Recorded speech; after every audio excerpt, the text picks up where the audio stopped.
I can just about remember scrap collections, though I'm not quite old enough to go back to their beginnings.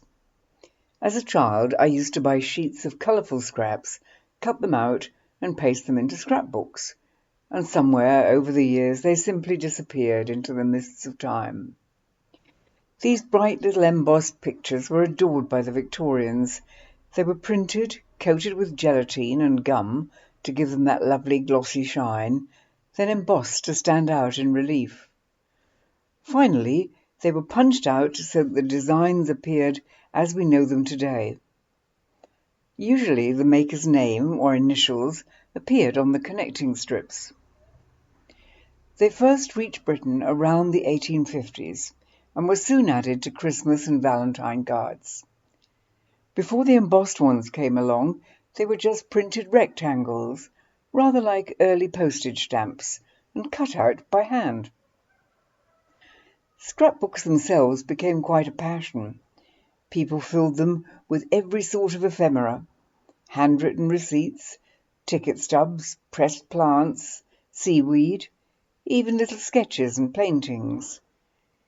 Some of the albums were beautifully made, with tooled leather covers and gilt-edged pages. It was considered a refined pastime, one that every intelligent and well-bred young lady was expected to excel in. As printing advanced through steam power and rotary presses, the Victorians could indulge even more in their love of paper treasures.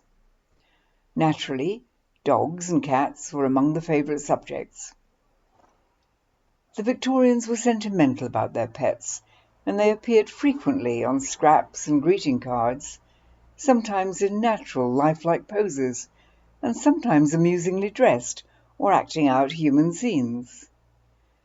The artists were often making gentle fun of the similarities between people and their animals. Some cards even carried short, witty verses or rhymes to make the recipient smile.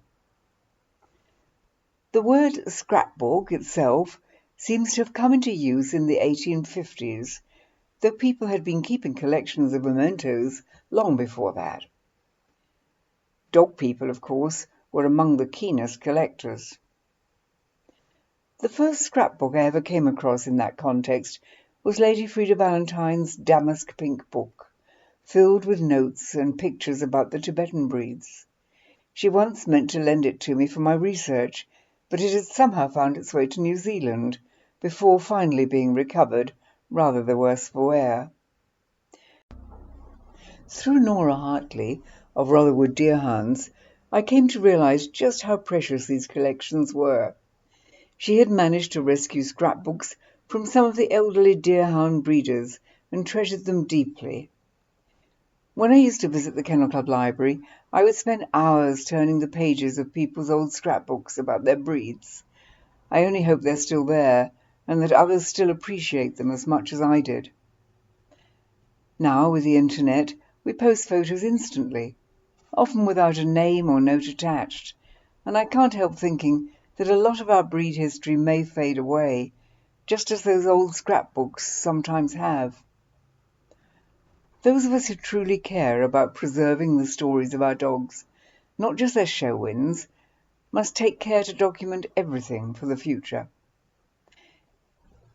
As I look around at my own shelves, I realise I still have boxes of old news cuttings that I've never unpacked since arriving here in Nepal 16 years ago. Perhaps the festive season is the perfect moment to reflect and to tend to our own canine treasures, whether they're scraps, snippets, or news clips, just as those before us once did. Thank you again for joining me, and I hope that we'll meet again on YouTube and that you will subscribe to my channel so that I can keep you advised of any new updates. Bye for now.